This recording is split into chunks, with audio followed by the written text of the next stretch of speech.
Well, welcome back. I mean, you've been here before, so you got to like, I guess, word the stuff different. But it's Vegas. You've done it again. But how was preparation for this camp?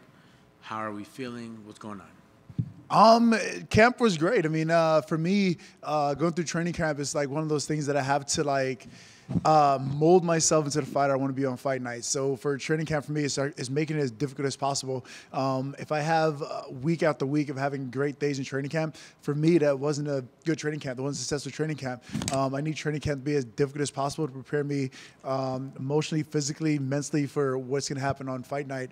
And I feel like this training camp did just that. I mean, there's literally been days that I was walking out of the gym in tears, head down, not wanting to do with anyone because of how difficult the training was. And for me, I feel like that's a recipe for success. There's nothing that can happen on Saturday night that I'm not prepared for mentally, physically, emotionally at this point. Is this something that you have to? You've seen all kinds of names. I don't think there's anything that we can throw at you as a surprise. But the fact that after all this time in the game as a veteran, you still take your craft that serious to where you're like, nah, they're not gonna catch me slipping on this one. I don't care what the name is. I'm Neil Magny. I've been here for quite some time. I still got a couple tricks up my sleeve. Yeah, I mean, I have to. I have to continue to evolve, fight at the fight, camp at the camp. I mean, my last fight for Mike Malott, for example, going into that fight, he's a guy that finishes fights in the early rounds of the fight. He had a lot of first-round finishes, second-round finishes, very rarely seen in the third round. So in preparation for that fight, I had about 20 minutes, 25 minutes total of fight film to me to actually view of him to game plan for. Where on the opposite end, he had 9 hours of UFC footage alone to formulate a game plan for me. So going into that fight, you can definitely tell who would have the edge as far as like preparation goes, as far as like what my tactics and techniques could be. So in training camp, I'm forced to have to evolve and supposed to have to like find a different version of myself going into these different fights. Otherwise, it makes it a lot more difficult for me to be successful. It makes it a lot more easier for me to be predictable for my opponents. Yes, sir. You mentioned a different version of yourself. Your opponent actually matches up really well. He could be dynamic just like you. He's got hands. He could be powerful. What was the reaction like when that name came across on the contract? Excitement, pure excitement. As soon as I saw the name, as soon as I saw the record, I was like, cool, let's do it. This is I know a lot of people say this is a test for Mike Morales of the fact that he's fighting a veteran, that kind of thing. It's a test for me as well. It's a very difficult fight. It's a very difficult matchup. He fought, he's undefeated for a reason. He's undefeated in UFC for a reason. So when I saw that matchup, I was like, all right, cool. The bar just got set pretty high, and I'm going to do my best to go out there and just knock it out the park. Did you bring, yes, sir, speaking of knockouts, did you bring anybody specific for this training camp to mimic Morales? Not specifically having training partners that like would mimic it, but I definitely had like my coaches really hone in and try to focus on like some of the tactics and techniques that they felt would be successful for this fight. So even though there's not a specific person that do it, there are very specific techniques and tactics that are being used, implemented throughout training camp for Mike Morales on Saturday. Besides the experience factor, that's obviously like a no-brainer. Do you feel like being here before, under the bright lights, doing countless media days, you know, the attraction that it gets and everything, that you at least have that mental edge going into this fight?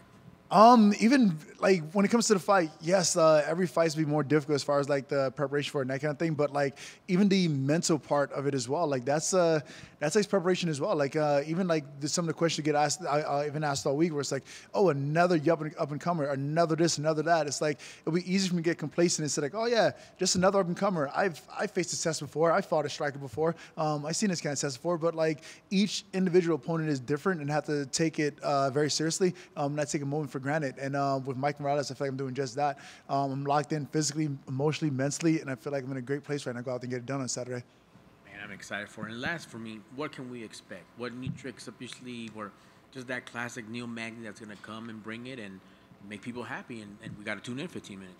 Yeah, it'd be a great fight. I mean, my last fight used the analogy of like watching Vin Diesel in a Fast and Furious movie, where it's like he's always racing the other guy, and the other guy has like that slight edge, and he hits that NOS button, and it's just like, oh no, Vin Diesel's gonna finally lose the race, and Vin Diesel always sits back and says like, ha, too soon, I got you, and it's like sprints off to the finish line. I feel like this is what this fight's gonna be exactly. I'm going out there and really showcase my entire skill set from grappling to striking to wrestling. It's to go out there and be a really involved version of myself on Saturday night. All right, man. Can't wait to see it. Good luck, and let's win this fight a quarter mile at a time. I appreciate it. Thank you. Hey, Neil. Yes, sir.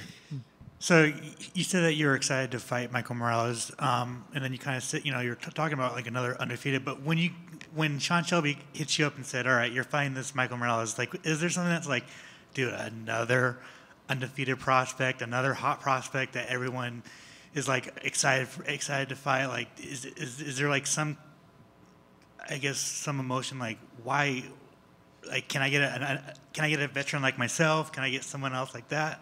No, I mean, at this point, I'm a man on a mission. And literally, when Sean Shelby sends the email, it's literally, that's my assignment. Like, literally, the email came through. It was a name and a date and a location. My response, like, cool, thank you. And literally was my response in the email. It wasn't like, can we do this? Can we do that? I was like, perfect, thank you, I'll be there. For me, that's the excitement of it all. Like, there'll be a day where I do have to start picking my opponents and getting favorite match and that kind of thing. But when that point comes in my career, the conversation with myself and my coaching becomes completely different. I'm not that phase of my career yet. I'm still evolving. I'm still getting better. I still have a lot to get accomplished in this sport. So I'm not at the point in my career I feel like I have to pick and choose my opponents just yet. Were you open to fight on that Denver card? Oh, yeah, 100%. I was like, oh, please get Denver, please get Denver. It's like, nah, but how about a month later? I was like, close one. But same thing, same opportunity to go out there, put on a great performance to be able to, like, call the shots as far as, like, where my next fight could be, possibly. What do you think of Bilal Muhammad when winning the title? It was a great fight. I mean, a lot of people thought I was crazy when I called that fight prior to it. I was like, yeah, dude, the wrestling pressure Bilal would be too much for Leon Edwards. And it was just like, you're crazy, bro. There's no way. But he went out there and got it done. I mean, I'm not a guy that's to be a hater ever. I'll give credit where it's due. And Bilal definitely went out there and got it done. And hats off to him for getting it done. It seems like he's going to fight Shavkat next. And with you fighting Shavkat, how do you kind of see that fight playing out? Yeah, I think the Shavkat fight would be a lot more difficult for him because he can't strictly rely on his wrestling to carry him through. Like, Shavkat's a very rangy striker, and he's able to do really well in the clinch and the grappling as well. I don't think Bilal would have as much of a I don't think it would be as easy as him to control the grappling as he did against Leon Edwards and some other opponents against a guy like Shavkat. So if I were to have to be a betting man in that fight, I'd probably bet on Shavkat in that fight. Thank you. No problem.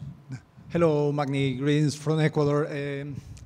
Ecuador, eh? Ecuador. Yes, what are you rooting for? Yes, we are from Ecuador, my friend. So, seems like you are the key for the rankings in your division for all these newcomers. How do you feel about it? For me, it's like you either, like, I can't be a hypocrite. There's a lot of these guys that are in the rankings that kind of sit there and try to protect their rankings and do everything else like that. I've never had that mindset. I've always been trying to get to the next step, get to the next ranking, get to the next level kind of thing. So if that means having to protect my spot in order to do so, I'll do it. I mean, there's been times that I fought an unranked fighter and I moved up one spot in the rankings. If I have to do that 10 times to move up 10 slots, I'll do it, or whatever. So I'll never be a hypocrite to say, like, oh, you should only fight ranked guys if you're ranked or that kind of thing. I'll be the guy that either, lack of better words, shits to get off the pot. Like, maybe they're going to be out there defending my spot, or I'm just going to, like, move out of the way, let someone else take over. How do you think about Michael as a fighter? He's a great fighter. I mean, the guy is 16-0 for a reason. He's a very talented, well-rounded fighter. He's undefeated in UFC for a reason. He's a very talented guy, and he's definitely an opponent that I could not take lightly for sure. He was working a little bit with Bilal before this fight. Does it mean something for you? Not at all. I mean, at this point, I've fought and competed against every major camp throughout, not just the U.S., but the world at this point. I fought the best guys from China to Russia, down to South America, back up to Canada. So at this point, I've seen everything the world has to offer as far as, like, tactics and techniques and that kind of thing. At the end of the day, it's going to come down to who wants it the most, and I guarantee I would come out successful on Saturday night. So Michael is a very humble kid and very respectful for with all his rivals. But he had a little fight in social media with Ian Gary Machado because he was disrespectful with you. Does it mean? Did you know that it means something for you? I just asked him, and Michael has a lot of respect for you. Yeah, I mean, at the end of the day, it's all love and respect for me to know my opponents. I mean, I've never been a guy to go out there. Like, I know a lot of fighters like to give themselves that technique. I'm going to war. I'm going to try to knock this guy's head off. I'm going to try to be violent. That was never my MO at all. For me, it was always going out there and giving the best version of myself. I mean, there's been times where I literally helped my opponent prior to us fighting in order for him to be his best version of himself when we fought. To give an example, when I fought in New Zealand against Rodrigo de Lima, we were both backstage waiting to get drug tested for our fight, and the guy's just kind of laying there dehydrated, unable to pee, and I'm just like, dude, like, what are you doing? Here, drink some Gatorade, drink some water. I went and actually got him his Gatorade and his water to help him hydrate prior to us fighting. So for me, it was never any kind of hostility or bad blood for me to go out there and be motivated to beat my opponent. It's always been about me going out there and perform to the best of my ability. So I definitely appreciate the fact that he's a humble fighter. He's more so wanted to test himself and not necessarily worry about all the other nonsense. It makes my job, my life a lot easier, not having to deal with all the other antics or tactics. But my head off to him. I much respect him as well. Last one. What's the most dangerous thing about you for this Saturday? Everything. I mean, this is a fight that I'm excited for. I'm very excited to go out there and perform on Saturday night. I feel excited for where this fight ends up, whether it's on the feet, on the ground, wrestling, clinch, wherever this fight goes. I feel I'm going to be able to get the edge in that fight, and I can't wait to go out there and show it on Saturday night. Thank you so much. Thank you. Neil, over here. Yes, sir. After your last fight, which was a phenomenal win, people talk a lot about the emotional aspect, the mental aspect of elite athletes, professional athletes, all the pressure. How did that win after the loss to Ian Machado Gary? How did that win by knockout make you feel emotionally, mentally, and how has that, translated and traveled all the way here a few days before your next fight? For me, I'm always been my biggest critic. I mean, even in going back to the Ian Gary fight, after that fight, I literally had to sit there and look at the outcome of it and say, man, that fight sucked. I sucked in that fight. It was terrible. It was a terrible fight. And then I had to ask myself, like, wow, that fight it wasn't a representation of who I see myself as an athlete or as a fighter or as a person at all. I had to really ask myself, why was that the outcome? And I go back to my preparation for that fight, where I was at mentally and things like that, and it just wasn't, I didn't put the work in for that fight.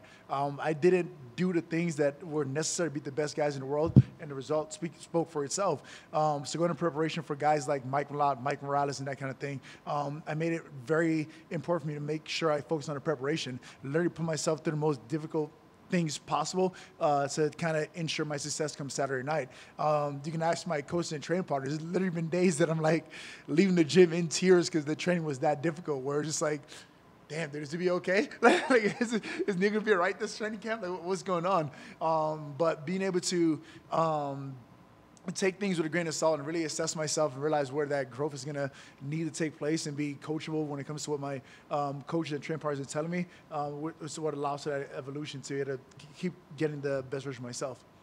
If you take into account every major aspect of the fight game, striking, wrestling, jiu-jitsu, in which areas do you think you're clearly, or would you say you're clearly better than Michael, or areas that might give you a specific edge for the Saturday's fight? For me, I think it's being able to switch and adapt to all three of the major aspects, whether it be wrestling, grappling, or striking. I think one of the things that give me a clear advantage in this fight is the way that I am able to blend those three together flawlessly. I can go from striking to wrestling in a drop of a dime, and the same thing from wrestling to grappling. And I think that's going to be the thing that really sets me apart come Saturday night. A lot of guys are able to train specific techniques and tactics or disciplines at a time, but not many people are able to blend them as fluidly as I am. And I think that's going to be the real difference maker come Saturday night. Thank you, Neil. Appreciate it. No problem. Thank you.